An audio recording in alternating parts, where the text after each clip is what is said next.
Salam.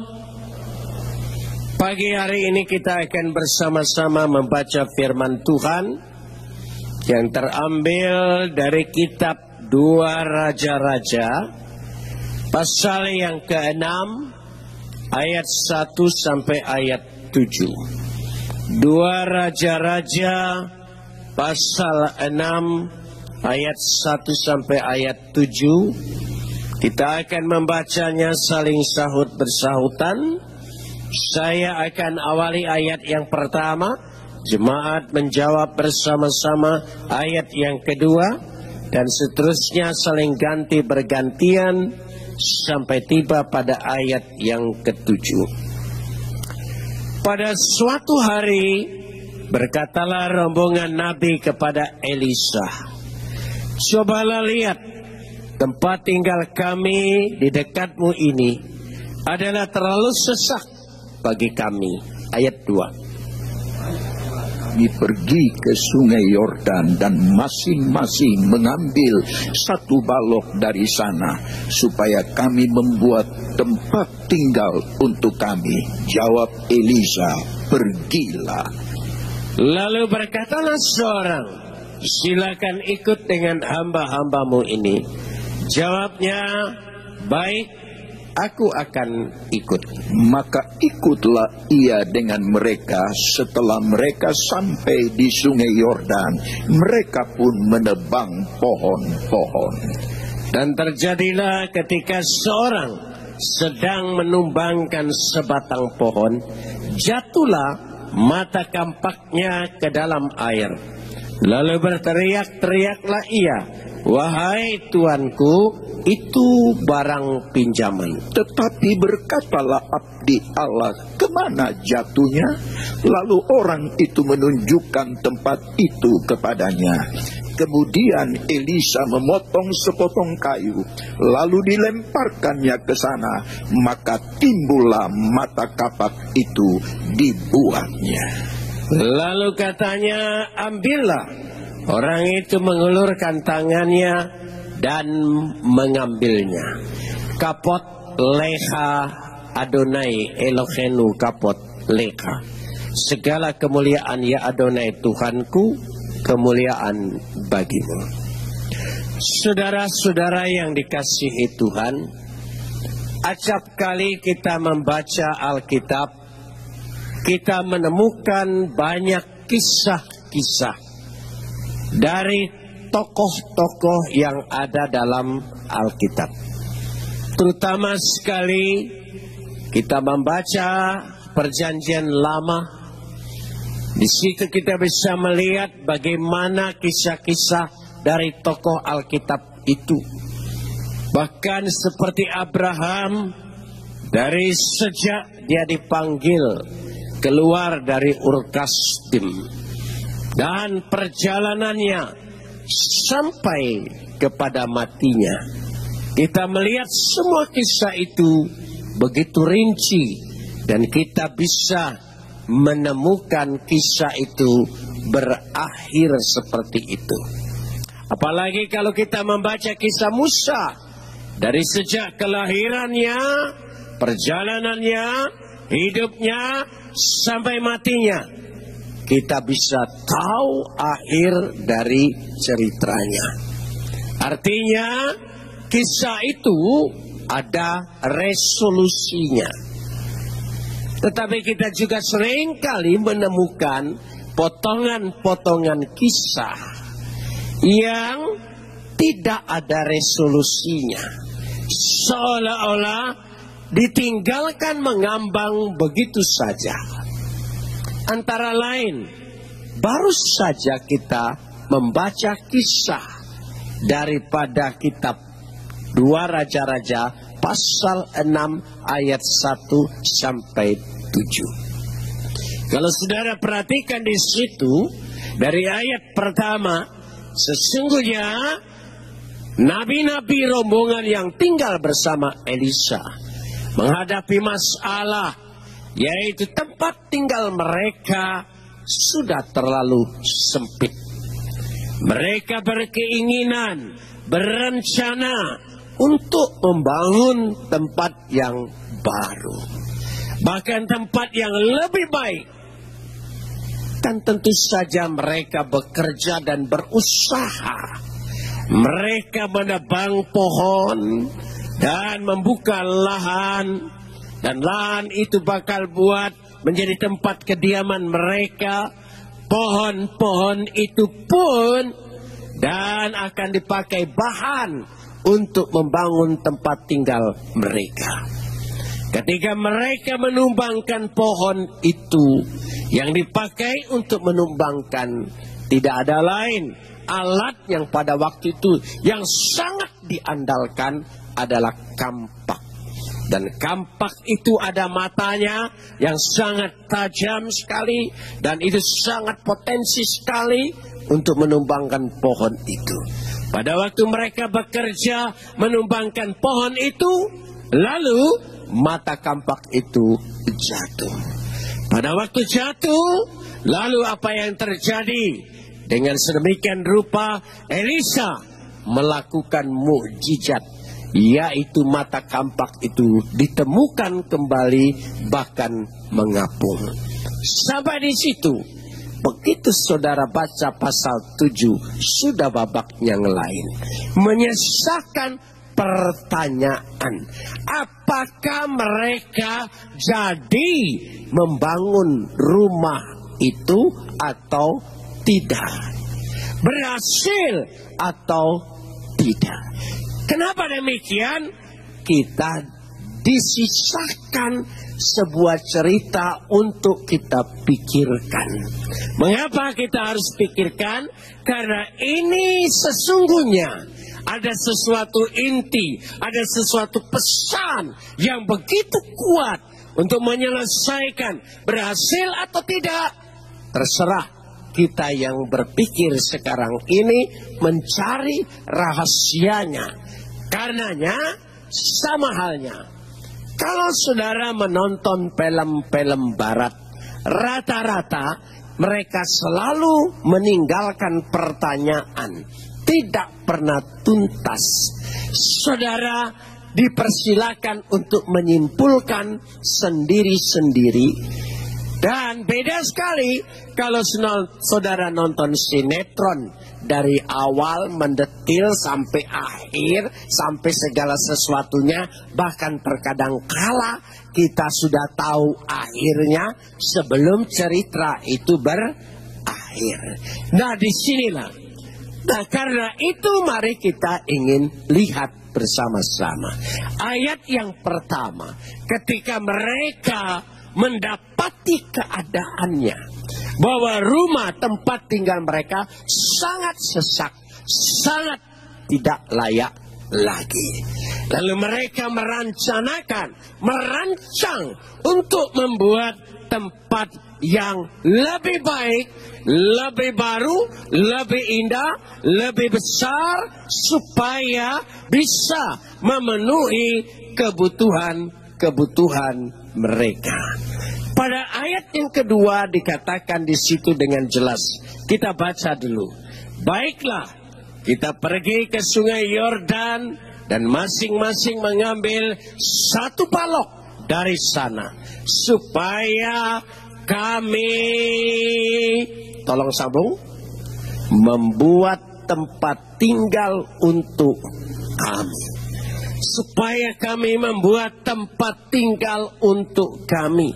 Wena asosam makom la shefet sam.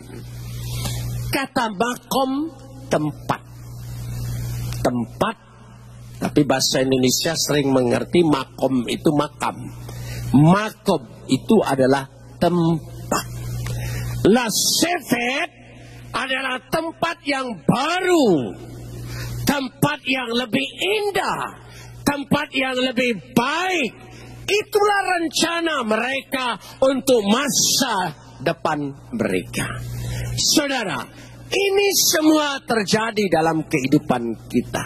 Saudara sudah punya rumah tempat tinggal.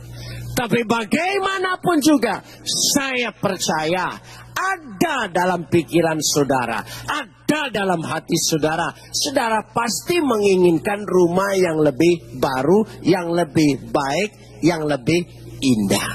Itu memang sudah biasa.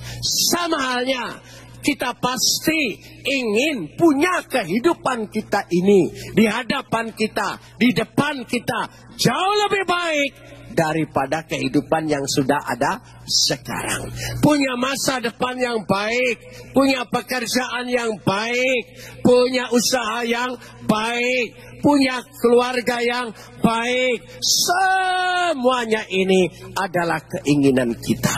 Keinginan untuk berhasil, keinginan untuk lebih bertambah-tambah, keinginan untuk diberkati berlimpah-limpah. Itu bukan keinginan dosa. Itu keinginan menandakan manusia itu hidup. Manusia hidup selalu menginginkan perkara-perkara di hadapannya, di depannya, masa depannya jauh lebih baik. Amin. Saudara menginginkan itu semua? Katakan bersama. Amin. Amin. Ada yang tidak mau? Saudara katakan, saya cukup di sini saja. Sudah reot rumah saya, sudah jelek rumah saya, nyaman di sini saudara. Nggak, pasti saudara yang namanya hidup ingin lebih baik. Sekali lagi pertanyaan saya, saudara ingin punya masa depan yang lebih baik? Punya usaha yang lebih baik? Punya kehidupan yang lebih baik? Semua itu tidak salah. Lalu mereka pergi berusaha untuk mendapatkan sesuatu yang lebih baik itu. Kita lanjutkan pada ayat yang ketiga. Apa yang mereka lakukan untuk mendapatkan itu? Lalu berkatalah seorang, silakan ikut dengan hamba-hambamu ini kepada Elisa. Jawabnya, baik, aku akan ikut. Maka ikutlah ia dengan mereka. Setelah mereka sampai di sungai Yordan, mereka pun menumbangkan pohon-pohon. Kata Wayik Geziru Haetsim, ketika mereka menumbangkan pohon itu, artinya itu menjadi sebuah bahan, baik lahan yang akan dipakai maupun pohon-pohonnya. Pada waktu mereka berusaha, pada waktu mereka bekerja, begitu semangat mereka, dan itu semua upaya manusia untuk jauh lebih baik. Mereka tidak bisa berpangku tangan. Mereka tidak bisa meminta keajaiban yang tiba-tiba. Mereka harus ada usaha. Ayat kelima, saudara perhatikan. Disinilah kuncinya. Kita lihat ayat yang kelima. Kita simak dengan baik-baik. Mari ayat yang kelima. Dan apa? Dan simpan dulu dalam pikiran. Apa yang terjadi? Dan terjadilah. Ada satu peristiwa, ada satu kejadian. Kejadian apakah itu? Mari kita lihat. Ketika seorang sedang menumbangkan sebatang pohon, ya, ketika seorang sedang menumbangkan sebatang pohon, wayehi ha ahad mafil hagora, sedang menumbangkan pohon, coba katakan bersama, menumbangkan. Katakan lagi. Memakai bahasa Ibrani yang paling bagus, mafil, P-nya 2, mafil. Coba ucapkan bersama. Sekali lagi. Lebih keras lagi. Mafil. Tolong ingat, mafil, menumbangkan pohon. Ketika mereka sedang menumbangkan pohon, Apa yang terjadi? Lalu jatuhlah mata kampak itu ke dalam air. We'et ha barzel nafal et ha mayim. Lalu jatuh ketika mereka menumbangkankah hampir sama berarti menjatuhkan pohon mafil. Tapi ketika mereka menumbangkan pohon mafil, lalu jatuhlah, memakai kata nafal. Coba ucapkan nafal, menjatuhkan. Lalu jatuhlah ketika mereka menumbangkan, jatuhlah mata kampak itu, namanya barzel. Coba ucapkan. Mafil menumbangkan. Coba katakan bersama. Jatuh nafal. Mata kampak barzel. Saudara, ini penting sekali. Mata kampak itu adalah alat yang paling penting untuk menjatuhkan, menumbangkan pohon mafil. Tapi mata kampak yang disebut barzel dari besi ini, yang sangat tajam ini, jatuh, nafal. Nah, bahasa Ibrani bagus sekali, saudara. Ketiga kata ini sangat berhubungan sekali. Mafil, nafal, barzel, jatuh. Maka Lembaga Alkitab menerjemahkan kalimat yang pertama dengan kata maka terjadilah. Jadi ada peristiwa, ada tragedi, ada kejadian, ada risiko ketika engkau ingin menumbangkan pohon itu, maka ada risiko mata kampak yang kau andalkan itu bisa jatuh, bisa hilang sebagai satu risiko dari sebuah usaha dan pekerjaan. Kalau saudara ingin maju, ingin berhasil, ingin punya masa depan yang baik, saudara jangan takut menghadapi risiko dari segala sesuatu itu. Katakan amin. Mulai sekarang jangan takut menghadapi risiko. Amin. Jangan takut menghadapi risiko. Apapun pekerjaanmu selalu ada resikonya. Kalau usahamu ingin lebih besar, masa depanmu ingin lebih baik, kalau saudara ingin lebih berhasil, resikonya pasti besar. Kalau saudara tidak mau punya resiko yang besar, jadi kuli saja seumur hidup, pasti tidak besar. Saudara jangan takut risiko. Saudara ingin punya masa depan yang baik, mulai sekarang katakan, saya tidak takut risiko. Katakan lagi bersama. Nah, semua pekerjaan ada risikonya. Jangan takut. Nah, saudara, barzel ini alat yang paling potensi. Para rabi ahli perjanjian lama menerjemahkan pembahasan ini. Barzel ini adalah potensi ilahi. Potensi ilahi. Coba katakan bersama. 1, 2, 3. Lebih keras lagi. Bagi setiap orang percaya, di dalam dirinya sudah ada potensi ilahi.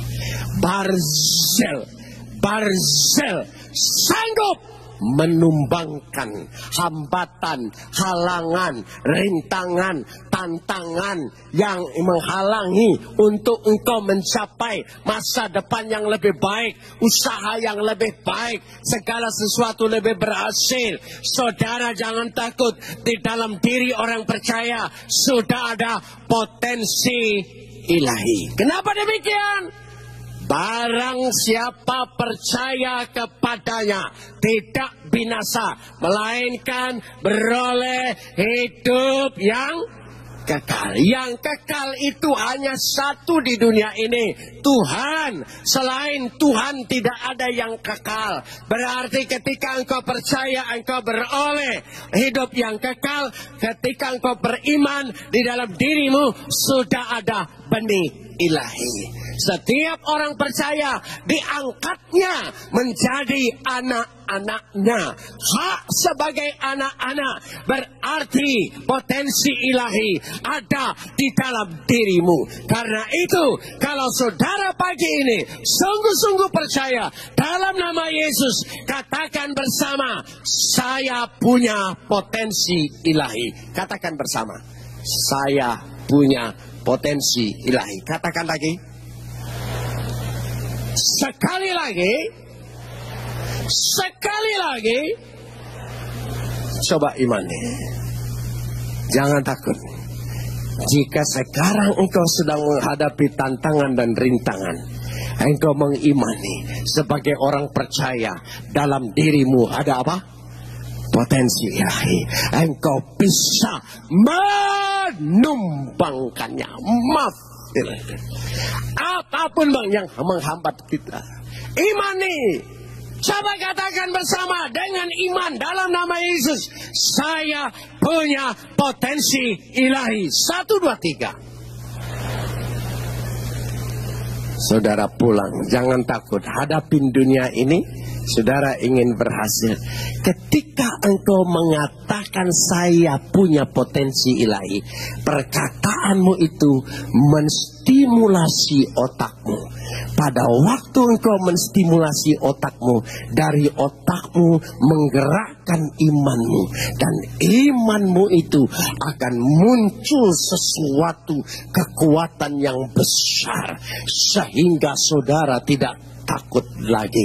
Karena dalam dirimu ada potensi ilahi. Nah, kenapa sekarang kalau kita percaya kita tidak binasa, melainkan beroleh hidup yang kekal? Kalau kita percaya kita disebut sebagai anak-anak Tuhan. Kalau kita percaya Immanuel, Tuhan menyertai kita, begitu banyak ayat untuk menunjukkan bahwa engkau sangat berharga di mata Tuhan, engkau punya potensi ilahi. Tetapi seringkali jangan-jangan potensi ilahi itu sudah nafal, jatuh, dan hilang. Sudah tidak punya kekuatan lagi. Sudah tidak ada lagi di dalam diri kita. Sehingga membuat kita tidak berdaya. Ayat ini mengingatkan kita bagaimana kita memulihkan kembali. Bagaimana pagi hari ini ada mukjizat supaya potensi ilahi itu kembali ke dalam dirimu. Maka kita baca ayat selanjutnya. Saudara, masih pada ayat yang kelima, dikatakan di situ, ketika mata kampak itu jatuh ke dalam air, lalu berteriak-teriaklah ia, wahai tuanku, itu barang pinjaman. Wahai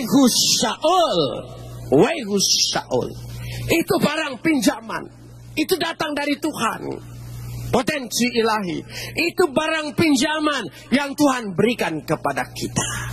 Kalau begitu, saudara mengerti kata Wehu Saul, barang pinjaman, sederhana sekali memikirkan dan menafsirkannya. Siapa yang di tempat ini tidak pernah minjem barang orang? Entah saudara, entah tetangga, entah teman. Saudara pernah minjem barang orang lain? Pada waktu minjem, apa perasaan saudara? Ketika memakai dan menggunakannya, punya rasa tanggung jawab yang paling tinggi. Paling tidak enak memakai barang pinjaman karena tertekan, yaitu harus hati-hati dan bertanggung jawab, menggunakan sebaik-baiknya. Itu arti barang pinjaman. Nggak mungkin mentang-mentang pinjaman, masa bodoh lah ini kan barang orang lain. Oh tidak, saudara yang punya harga diri kalau dipinjamin orang paling berat. Saya kalau dipinjamin orang mobil untuk pakai, rasanya beban batin. Hati-hati sekali, takut sampai nyerempet sana dan sini. Tapi kalau barang sendiri, rasanya bebas, saudara. Tidak ada rasa ketakutan.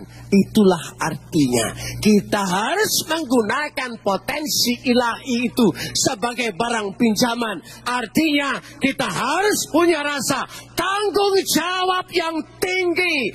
Gunakan sebaik-baiknya, gunakan sepenuh-penuhnya, karena ini adalah pinjaman daripada Tuhan sebagai potensi ilahi. Tapi sayangnya sekarang hilang.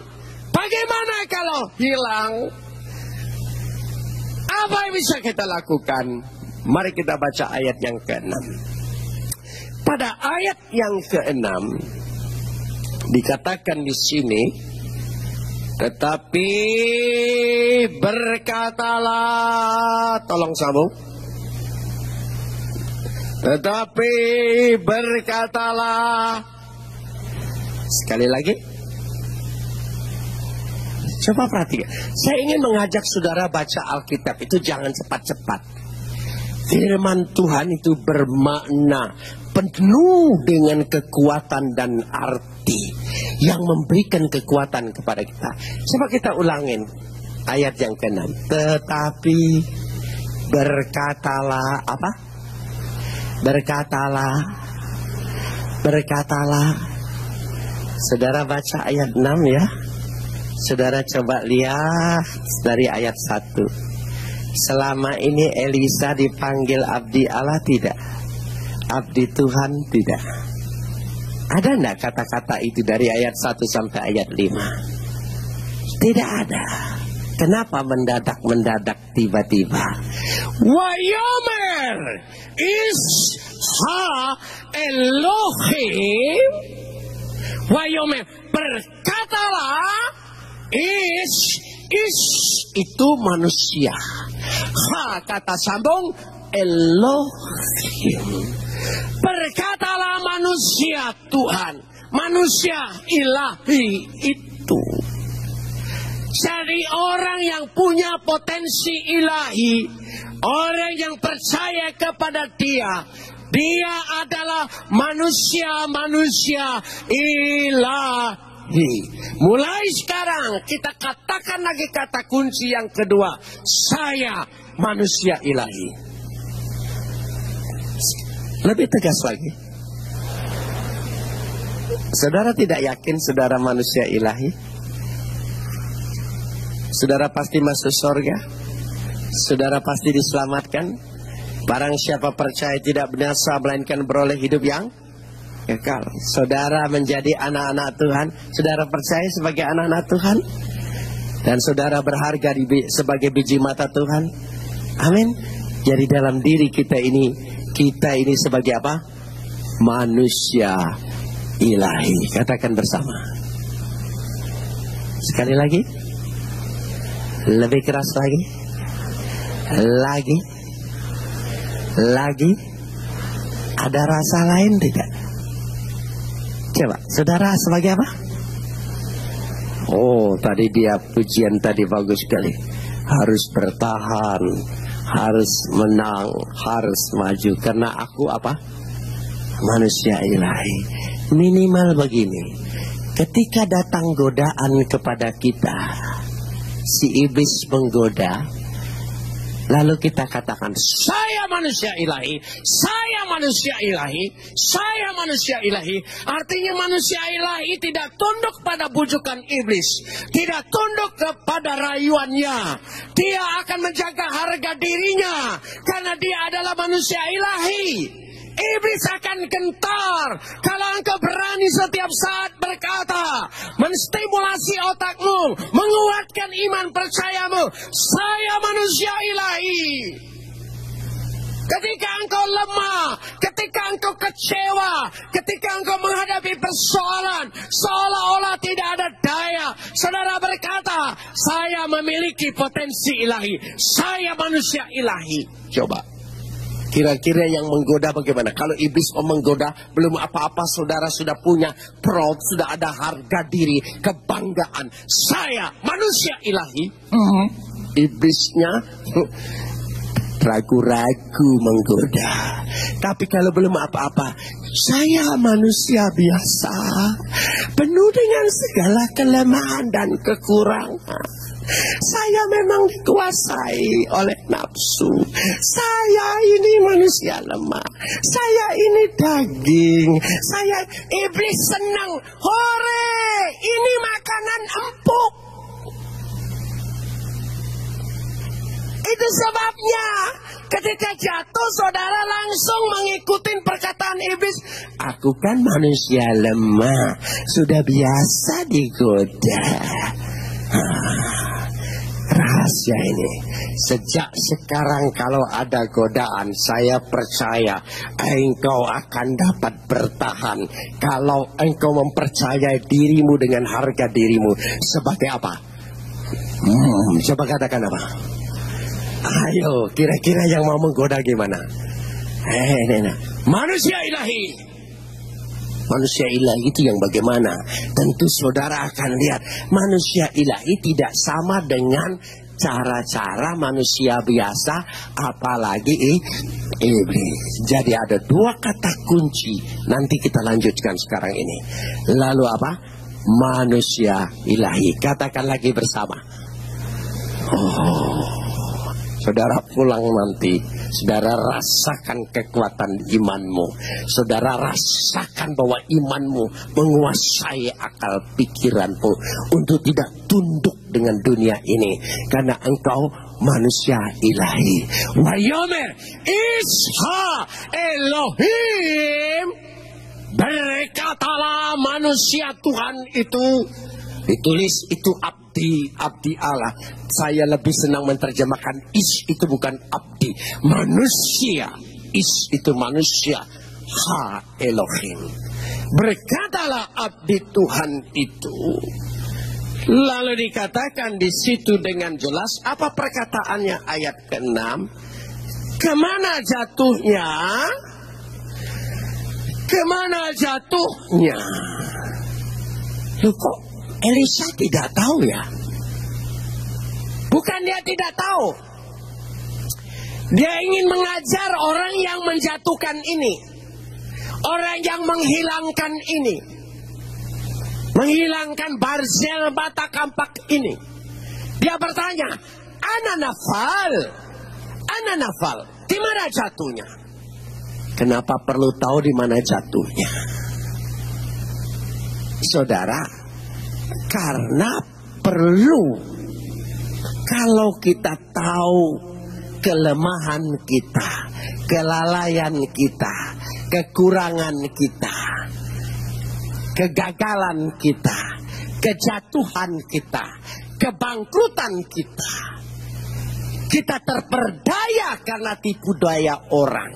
Kalau kita tahu di mana jatuhnya kita itu, saya percaya itu akan menjadi pelajaran yang sangat luar biasa di dalam pengalaman hidupmu. Engkau tidak akan tertipu kedua kalinya.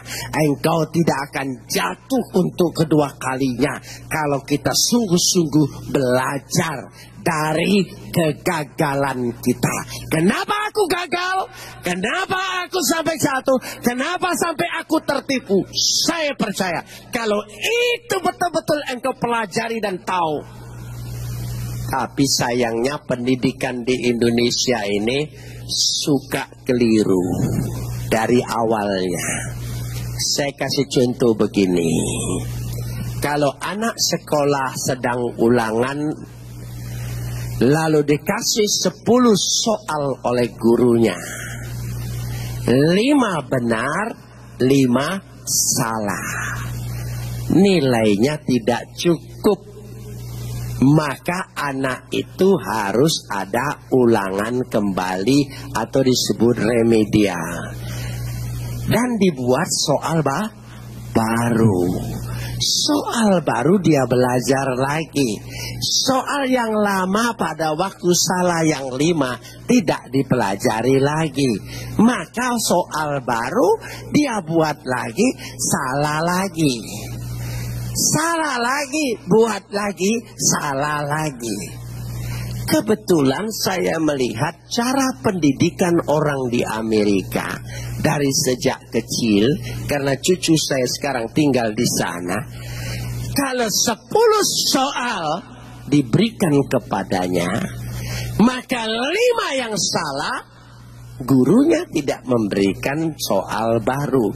Dia disuruh mencari kenapa yang 5 ini sampai salah.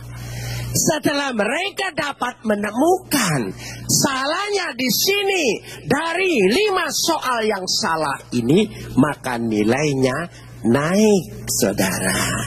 Di Indonesia tidak pernah belajar dengan kesalahan yang lama, bikin kesalahan yang baru, bikin lagi persoalan yang baru. Di negara kita pun seperti itu, ulang-ulang, ganti-ganti pemerintahan, tetap saja melakukan kesalahan-kesalahan yang sama.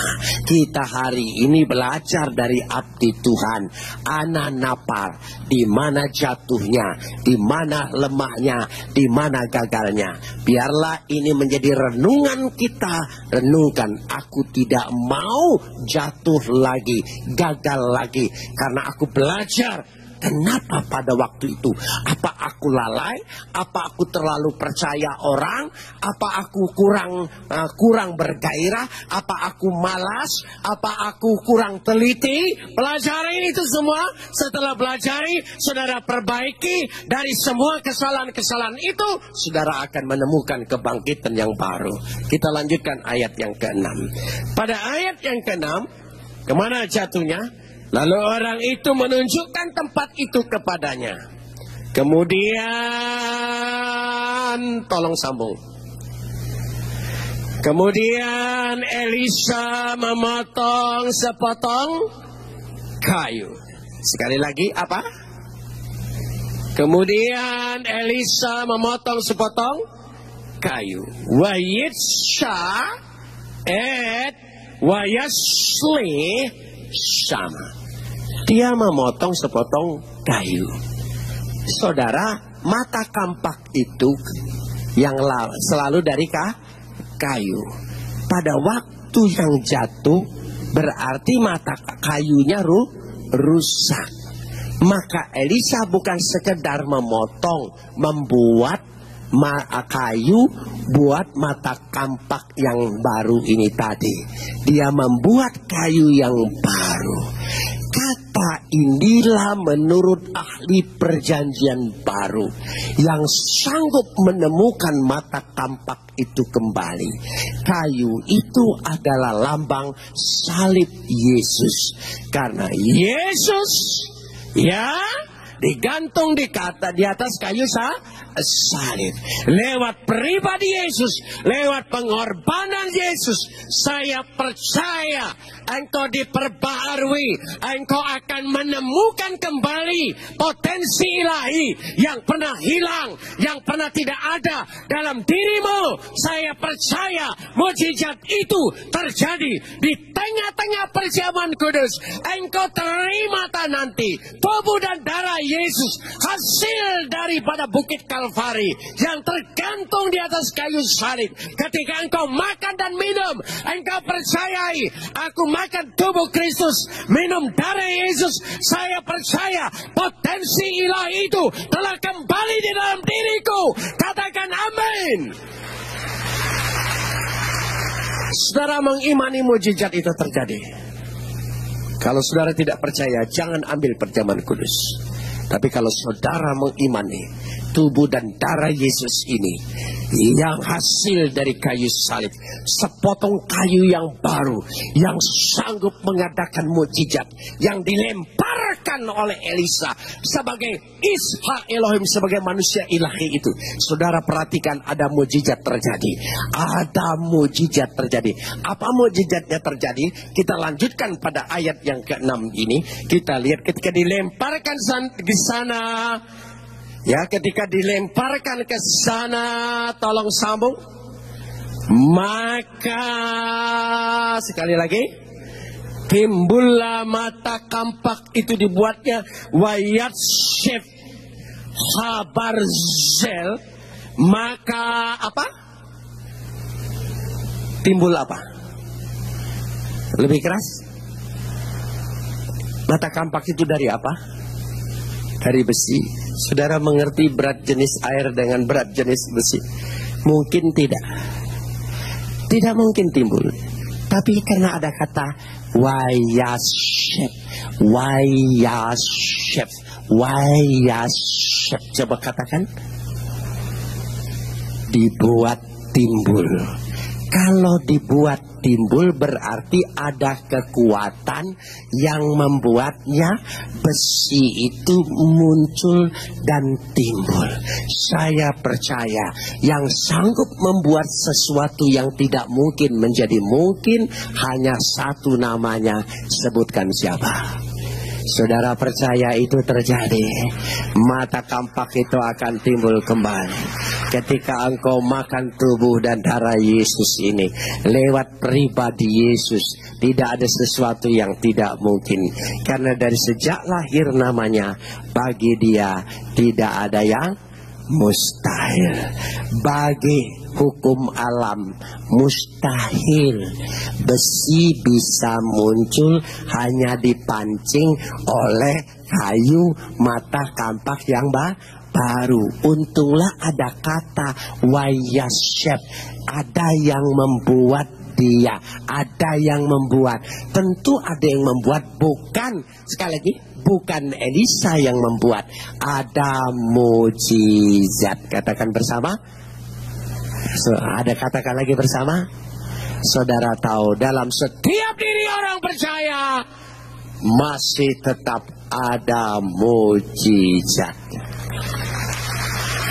Katakan lagi, ada mujizat. Dalam hidupku ada mujizat. Saudara jalani hidup ini. Ketika engkau tidak berdaya, ketika engkau sudah angkat tangan, bagi kita masih ada satu cadangan emas yang luar biasa. Satu kata apa? Mujizat. Katakan bersama. Apapun yang kau hadapi sekarang ini masih ada apa? Saudara mengimani itu terjadi. Dan itu terjadi. Kita lanjutkan ayat ke-7. Bagaimana terjadinya? Kita lanjutkan pada ayat yang ke-7. Lalu katanya apa? Ambillah Wayomer harimlah. Ambillah. Lanjutkan. Orang itu, tolong sambung.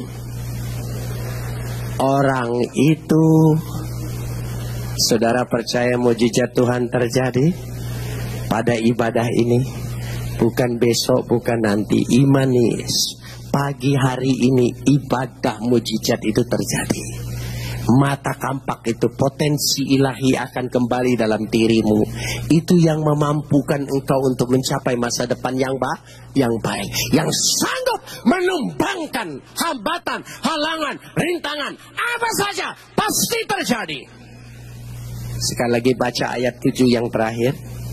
Orang itu apa? Orang itu. Saudara percaya mujizat itu terjadi? Mari kita praktekkan.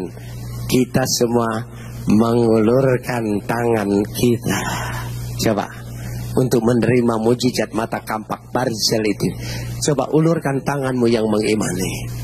Dan ketika dia muncul Barzel, potensi ilahi itu, coba ketika engkau muncul dan engkau memegangnya, mengambilnya, bagaimana cara mengambilnya? Ada yang begini mengambil, lepas lagi nanti, bagaimana mengambilnya? Imani, katakan dalam nama Yesus saya pulang, potensi ilahi sudah kembali dalam hidupku. Amin.